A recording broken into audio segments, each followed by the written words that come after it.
Hello বন্ধুগণ, আমি সাধনা নতুন আরও একটা ঝাঁকানাকা রেসিপিতে তোমাদের সবাইকে স্বাগত জানাই।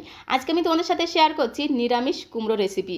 নিরামিষ কুমড়ো যদি এইভাবে কাঁঠাল বীজ দিয়ে রান্না করা হয়, সত্যি কথা বলতে কি যারা কুমড়ো খেতে একদমই পছন্দ করে না তারাও দেখবে আঙুল চেটেপুটে খেয়ে নেবে।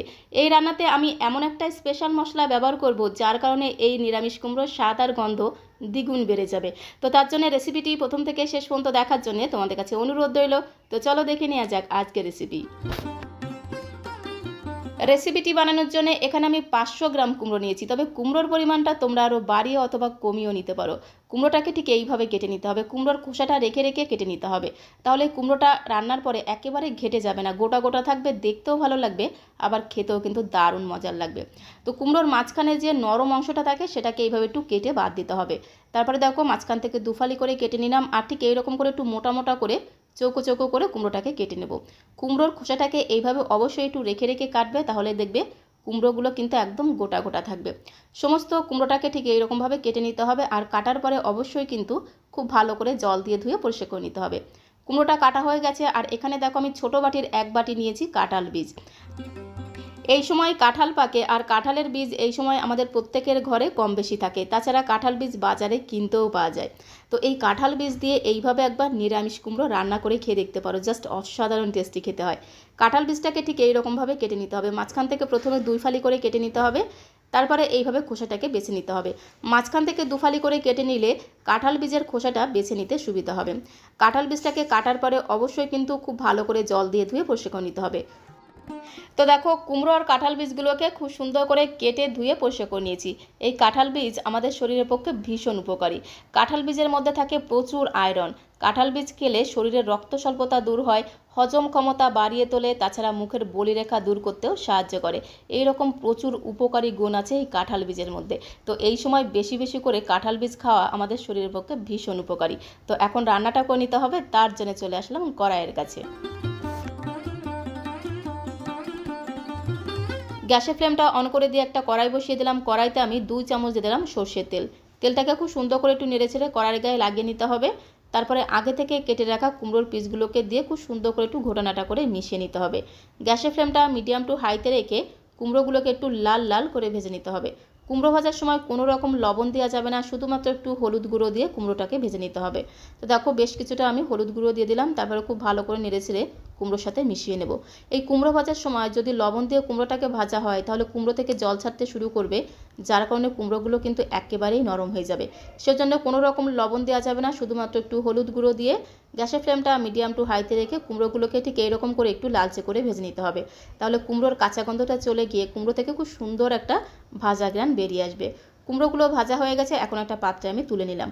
ঠিক এইরকম করে একটু হালকা লালচে করে কুমড়োগুলোকে ভেজে নিতে হবে। কড়াইতে যে তেলটা আছে সেই তেলের মধ্যে একটা মিডিয়াম সাইজের আলুকে খোসা ছাড়িয়ে এইরকম করে চৌকো চৌকো করে কেটে দিয়ে দিলাম।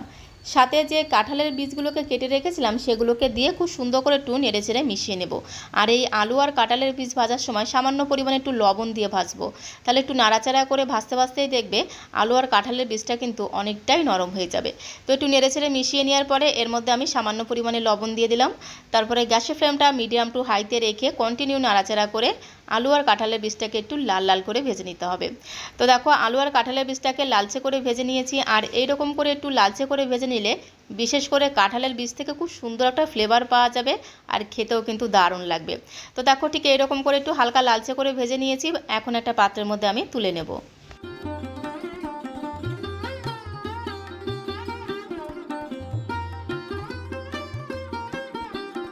কড়াইতে সামান্য পরিমাণে একটু তেল আছে, তার মধ্যে আমি আরও 2 চামচ দিয়ে দিলাম সর্ষের তেল। তেলটা একটু গরম হয়ে গেলে কিছু গোটা মশলা আমি ফোড়ন দেবো, সেটাই তোমাদের দেখিয়ে দিচ্ছি। একটা তেজপাতা মাঝখান থেকে ছিঁড়ে নিয়েছি, সাথে 2টো শুকনো লঙ্কা আর হাফ চামচ গোটা জিরে নিয়েছি, আর সাথে নিয়েছি 2টো এলাচ, লবঙ্গ, দারচিনি। তো এই গোটা মশলাটাকে ফোড়ন দিয়ে দিলাম। তারপরে গ্যাসের ফ্লেমটা মিডিয়াম টু লোতে রেখে ফোড়নটাকে একটু নেড়ে ছেড়ে ভেজে নিতে হবে। যখন এই ফোড়ন থেকে খুব সুন্দর একটা ভাজা গ্রান বেরিয়ে আসবে, তখন আমি এখানে 4-5টা কাঁচা লঙ্কাকে মাঝখান থেকে একটু দুফালি করে কেটে দিয়ে দিলাম। এবারে খুব ভালো করে নেড়ে ছেড়ে কাঁচা লঙ্কাগুলোকে একটু ভেজে নিতে হবে। কাঁচা লঙ্কাগুলো যখন ভাজা হয়ে যাবে তখন আমি এর মধ্যে দিয়ে দেবো আদা বাটা। হাফ ইঞ্চির থেকে একটু বেশি আদা একদম মিহি করে বেটে রেখেছিলাম। আদা বাটা দিয়ে একটু নেড়ে ছেড়ে আদাটাকে ভেজে নেব, যতক্ষণ না আদার কাঁচা গন্ধটা চলে যাবে ততক্ষণ অবধি আদাটাকে একটু ভেজে নেব। আদাটাকে কিছু সময় ধরে একটু নেড়েচেড়ে ভেজে নিয়েছি, আদার কাঁচা গন্ধ চলে গেছে। এখন আমি এর মধ্যে সামান্য কিছু গুঁড়ো মশলা অ্যাড করে দেবো। প্রথমেই দিয়ে দিলাম 1 চামচের 4 ভাগের 1 ভাগ জিরের গুঁড়ো, 1 চামচের 4 ভাগের 1 ভাগ দিয়ে দিলাম ধনিয়া গুঁড়ো, আর খুব সুন্দর একটা রঙের জন্যে সামান্য পরিমাণে দিয়ে দিলাম একটু কাশ্মীরি লাল লঙ্কার গুঁড়ো। এই কাশ্মীরি লাল লঙ্কার গুঁড়োতে কোনো রকম ঝাল হবে না, খুব সুন্দর একটা রং হবে। সাথে একটা মিডিয়াম সাইজের টমেটোকে এইভাবে একটু ছোটো ছোটো করে কেটে দিয়ে দিলাম। তারপরে মিনিটখানেক সময় ধরে একটু নেড়েচেড়ে ভেজে নেব। এই সময় গুঁড়ো মশলাটা একদমই অল্প পরিমাণে দিতে হবে, কারণ এই রান্নার মধ্যে আমি এমন একটা স্পেশাল ভাজা মশলা ব্যবহার করব, যার কারণে কিন্তু এই নিরামিষ কুমড়োর তরকারির স্বাদ আর গন্ধ দ্বিগুণ বেড়ে যাবে। তার জন্য গুঁড়ো মশলাটা একদমই অল্প পরিমাণে দিতে হবে, তাহলে খেতে আরও বেশি টেস্টি লাগবে। তো একটু নেড়েচেড়ে মিশিয়ে নেওয়ার পরে এর মধ্যে আমি সামান্য পরিমাণে একটু জল দিয়ে মশলাটাকে আরও মিনিটখানেক সময় একটু কষিয়ে নেব। ততক্ষণে কিন্তু টমেটোটাও বেশ অনেকটাই কিন্তু নরম হয়ে যাবে। যখন টমেটোটা একটু নরম হয়ে যাবে তখন আমি এর মধ্যে আগে থেকে ভেজে রাখা কুমড়ো আর কাঁঠাল বীজগুলোকে দিয়ে খুব সুন্দর করে ঘোটানাটা করে মিশিয়ে নেব। কুমড়ো আমরা অনেক রকমভাবে রান্না করে খাই, বাট এইভাবে একবার কাঁঠালের বীজ দিয়ে নিরামিষ কুমড়োর তরকারি রান্না করলে খেতে জাস্ট অসাধারণ লাগে। এই সময় প্রচুর পরিমাণে কাঁঠালের বীজ পাওয়া যায়, তো অবশ্যই এইভাবে একবার কাঁঠালের বীজ দিয়ে নিরামিষ কুমড়োর তরকারি রান্না করে খেয়ে দেখতে পারো। গরম গরম ভাতের সাথে খেতে যেমন দুর্দান্ত লাগে, আবার রুটি পরোটার সাথে খেতেও কিন্তু দারুণ লাগে। তো কুমড়ো আর কাঁঠালের বীজটাকে মশলার সাথে মিশিয়ে নিয়ে 2 মিনিট একটু ধামা চাপা দিয়ে রাখতে হবে, মানে ঢাকনাটা বন্ধ করে 2 মিনিট এইভাবে রেখে দিতে হবে। তাহলে এই কুমড়ো আর কাঁঠালের বীজটা মশলার সাথে খুব সুন্দরভাবে মজে যাবে, যার কারণে এটা খেতেও কিন্তু দারুণ লাগবে। 2 মিনিট পরে ঢাকনাটা খুলে একটু নেড়েচেড়ে মিশিয়ে নেওয়ার পরে এই সময় এর মধ্যে দিয়ে দিতে হবে স্বাদ মতো লবণ। এর আগে কিন্তু আমি কুমড়োর মধ্যে লবণ দিইনি, লবণটা এই সময় দিতে হবে। স্বাদ মতো লবণ দিয়ে দিলাম, আর 1/2 চামচ দিয়ে দিলাম চিনি। যেহেতু নিরামিষ রান্না, চিনিটা কিন্তু অবশ্যই দিতে হবে। একটু চিনি দিলে স্বাদের ব্যালেন্সটা ঠিকঠাক থাকবে, খেতেও কিন্তু দারুণ লাগবে। তো এর মধ্যে আমি হলুদ গুঁড়ো দিয়েছি, সেটা কিন্তু আমি পুরোপুরি স্কিপ করে গেছি। তো তোমরা অবশ্যই কিন্তু একটু হলুদ গুঁড়ো দিয়ে খুব ভালো করে নেড়েচেড়ে মিশিয়ে নিয়ে তারপরে পরিমাণ মতো দিয়ে দিতে হবে গরম জল। যে কোনো রান্নাতে একটু গরম জল দিলে তার স্বাদ আরও দ্বিগুণ বেড়ে যায়। তো পরিমাণ মতো গরম জল দিয়ে খুব সুন্দর করে একদম ঘোটানাটা করে মিশিয়ে নিলাম। তারপরে ধামা চাপা দেবো, মানে ঢাকনাটা বন্ধ করে গ্যাসের ফ্লেমটা মিডিয়াম টু লোতে রেখে কুমড়োর এই তরকারিটাকে 3-4 মিনিট সময় ধরে একটু রান্না হতে দেবো। কুমড়োর তরকারিটা এদিকে রান্না হতে থাক, ততক্ষণে আমি সেই স্পেশাল ভাজা মশলাটা রেডি করে নেব। তার জন্য দেখো একটা তরকা প্যান বসিয়ে দিয়েছি, গ্যাসের ফ্লেমটা কিন্তু অফ করা আছে। তো গ্যাসের ফ্লেমটা অফ রেখেই আমি তরকা প্যানের মধ্যে সামান্য পরিমাণে দিয়ে দিলাম একটু মৌরি, সাথে দিয়ে দিলাম একটু গোটা জিরে, আর একদম অল্প পরিমাণে দিয়ে দিলাম একটু কালো সর্ষে, ঠিক ততটাই দিয়ে দেবো একটু হলুদ সর্ষে, মানে এই কালো সর্ষে আর হলুদ সর্ষে মিলে 1/2 চামচ দিয়ে দিলাম। তো দেখো একদমই অল্প গোটা মশলা আমি নিয়েছি। এখন গ্যাসের ফ্লেমটা অন করে দিয়ে গ্যাসের ফ্লেমটা একদম লো করে দিতে হবে। তারপরে 30-40 সেকেন্ড একটু নেড়েচেড়ে এই মশলাগুলোকে একটু ভেজে নিতে হবে। খুব বেশি লালচে করে ভাজবো না, তাহলে এই মশলার স্বাদ আর গন্ধ কিন্তু নষ্ট হয়ে যাবে। জাস্ট 30-40 সেকেন্ড একটু নেড়েচেড়ে ভেজে নিতে হবে, মানে একটু হালকা মুচমুচে হবে আর হালকা একটু ভাজা গ্রান বেরিয়ে আসবে, তখনই কিন্তু গ্যাসের ফ্লেমটা অফ করে দিতে হবে। তো দেখো গ্যাসের ফ্লেমটা বন্ধ করে দিলাম, আর সঙ্গে সঙ্গে ভাজা মশলাটাকে একটা প্লেটের মধ্যে নামিয়ে নিতে হবে, নাহলে ভাজা মশলাটা বেশি লালচে হয়ে যাবে। তারপরে মশলাটাকে একটু ঠান্ডা করে নিয়ে ঠিক এরকম করে একটু আধ ভাঙা করে গুঁড়ো করে নিতে হবে। খুব বেশি যে একদম মিহি করে গুঁড়ো করতে হবে সেরকম কোনো ব্যাপার না, একটু আধ ভাঙা করে গুঁড়ো করে নিলে খেতে আরও বেশি টেস্টি লাগবে। আর এইদিকে দেখো 3-4 মিনিট হয়ে গেছে। 3-4 মিনিট পরে ঢাকনাটা খুলে কুমড়ো তরকারিটাকে আরও একটু খুব সুন্দর করে নেড়েচেড়ে মিশিয়ে নিতে হবে। কুমড়ো, আলু, কাঁঠালের বীজটা আরও একটু সেদ্ধ হবে, সেই জন্য আবারও ঢাকনাটা বন্ধ করে আরও 3-4 মিনিট সময় ধরে কুমড়োর এই তরকারিটাকে রান্না করে নিতে হবে। তো গ্যাসের ফ্লেমটা মিডিয়াম টু লোতে রেখে আরও 3-4 মিনিট সময় ধরে কুমড়ো তরকারিটাকে রান্না করে নিয়েছি। কুমড়ো তরকারিটা কিন্তু একদমই রান্না করা হয়ে গেছে।